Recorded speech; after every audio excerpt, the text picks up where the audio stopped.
Deslin, weapon cores, core binders, and void abyss metal fragments. All of these are needed to unlock cores on your weapon. Let's find out how to get these, and then we'll hop back over to Deslin and figure it out. So one of the first ways to get this new material in order to craft your core binders is by doing 400% dungeons. Now this was recently buffed. You used to only get 20 of this void abyss metal fragment when you did a 400%.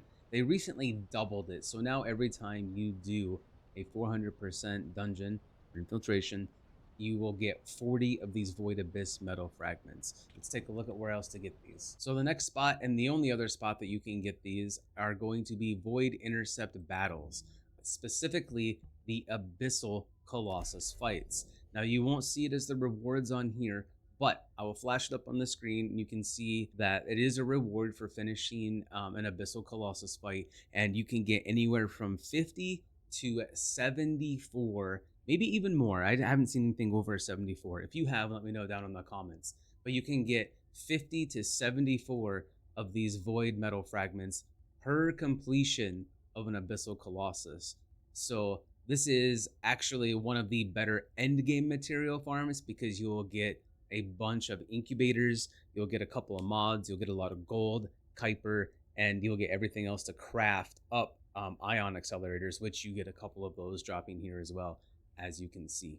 So once you've gotten yourself a nice stockpile of those void abyss metal fragments, you're going to come over here to Anais, and you're going to go to enhancement materials, and you're going to scroll down until you see these core binders down here. And you can see here that they cost 2,000 void abyss metal fragments. It may seem like a lot, but as you're grinding out other things in this game, or you're grinding out other materials, you will get this in due time.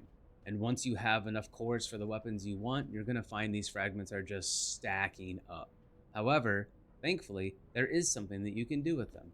If we come back out here to the main menu for Nice on the enhancement materials, you'll see there's another item on here called a core particle disruptor.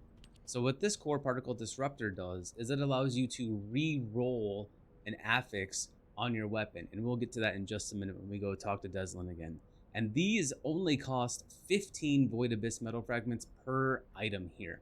So remember, every time you re-roll, you're going to want a core particle disruptor, and it only costs 15 void metal fragments. So these are going to be something you want in large supply, especially for when level 10 cores come out here soon. So you've grinded out 400% infiltrations and dungeons, you've gone to Anais, and you've crafted your core binder or your particle disruptors. The next step is coming back up here to Deslin, and you're going to check out the new menu that he's got.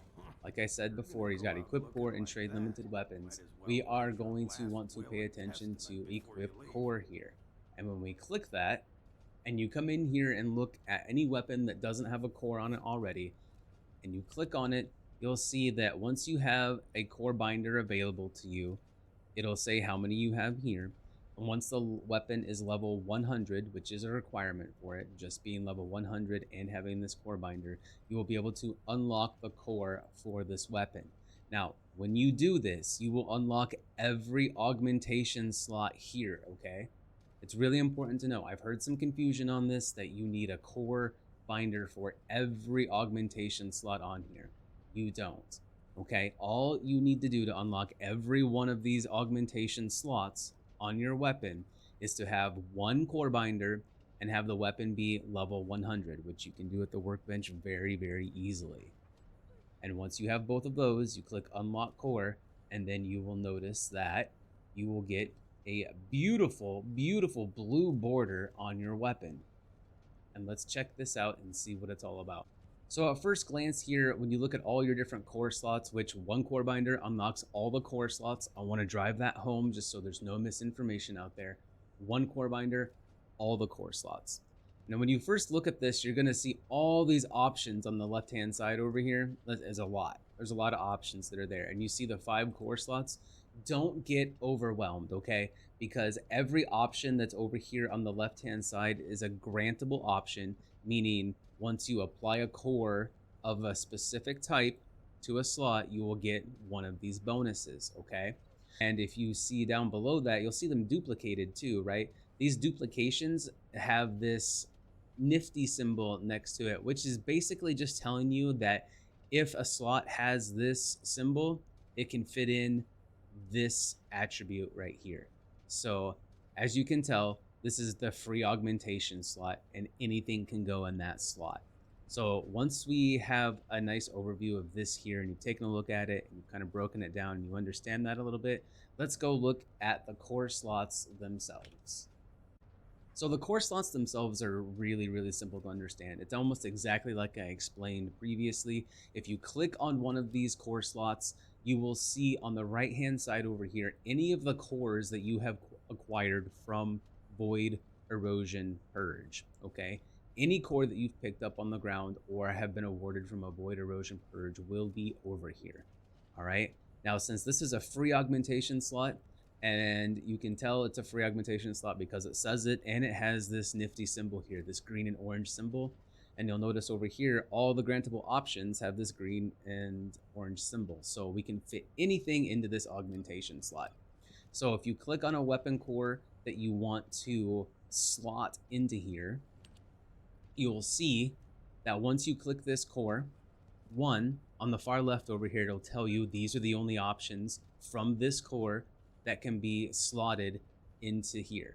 Okay, so you select your core, it'll tell you the options that you have available when you randomly roll this core into the slot. So select your core, you'll see down here. Now I already had an option slotted into this, so if I want to re-roll this number, I will have to use a core particle disruptor. Remember, we talked about those before. If you want to re-roll a slot, you will need a particle disruptor, and you will need a core in order to roll with. So what I'm gonna do is I'm gonna look over here and be like, yes, I want firearm attack, or I want bonus firearm attack versus Colossus. You'll see this range of numbers here. Every core has a different range of numbers. The higher the core, the higher the number range. So if I look at a level 5 core, you're gonna see firearm attack over here go from 14 to 19%, right? And then if I click on a level 6 core, you're gonna see it go from 19 to 26%. So I wanna test my luck. I have firearm attack 6 on here. It goes all the way up to 7 currently. The cores will be able to go to level 10 in the next week once Void Erosion levels 21 through 30 come out. So say I want to try my luck and I want to try for that 26%. I'm going to select the core. I see this core particle disruptor. I'm going to equip the core, and it's going to bring us to a new screen. Now, it's going to take my firearm attack from 25% and it's going to change it to bonus firearm attack versus Colossus. I don't want that. Oh, that's terrible. Now, in most games and most times, you'd be stuck with this roll here. But you don't have to be stuck with this roll, and I'll tell you why. Down here, you have two options. One, you can confirm that you want this option changed. So you could confirm that I want to lose my firearm attack and gain the bonus firearm attack versus Colossus. Or you can say keep existing options. No matter what option you choose down here, you will have used the materials, okay? The materials will be used no matter what. That was the cost for doing this process. So I don't want this low Colossus roll on here. I want to keep the firearm attack, so I'm going to keep my existing options. You'll notice I lost one core and one particle disruptor, but I still have the same roll up here. Okay, so let's go down here to a very specific one called firepower augmentation. Now, firepower augmentation, once you select a specific core slot here, it doesn't matter if it's an M, a C, or a special one. You'll notice on the left and the right hand sides, it's going to filter exactly what can go into that slot. So before, when you were in the free augmentation slot, it bombarded you with all of these options. You don't have to worry about that, all of those options all at once when you select a specific slot. You can just put in exactly what you want. So you notice I haven't put a core in here yet. It's not costing me a reroll material. Those disruptors are only needed to reroll. So now when you go to equip the core, you'll automatically get this on there for free. Same with any other slot that's on here. This is the tactical augmentation. This is the cerulean slot. This gives you reload time modifier, rounds per magazine, and attribute status effect trigger rate, which, yeah, I'm not a big fan of. Same with special augmentations. You now can only put a special augmentation core into that slot, and then you roll out as many as you want. Now you may notice I have this really cool blue window around my Greg's Reverse Fate. That is because I have unlocked it with Core Binder. If the weapon does not have a Core Binder used on it, it will not have this blue border. You can see on the left side over here. If you craft duplicate weapons, you will need to do a Core Binder to unlock that duplicate weapon. Same with the max intrinsics here. If you craft a duplicate weapon, you will need to craft other versions of that weapon to enhance the intrinsic. You will also need to put a new core binder onto this other weapon. So please keep that in mind if you're wanting to build out multiple weapons with different builds on them. Just a quick note here, everybody, that weapon core unlocking and using these slots will not affect any unique or exalted weapons that your descendants have. So Haley's Zenith or Lepek's Arm Cannon or Glaze Massacre will not benefit from any of these weapon core unlocking or slotting that you will do. And with that, I hope you all enjoyed the video that was here. If you liked it, maybe hit that like button, subscribe, leave me a comment if you didn't, or if you did, let me know how I'm doing over here. As always, you can find us on Twitch almost every night, and our Discord has one of the best TFD communities that are out there. You can find all the links to that below in the description. And as always, Zero out.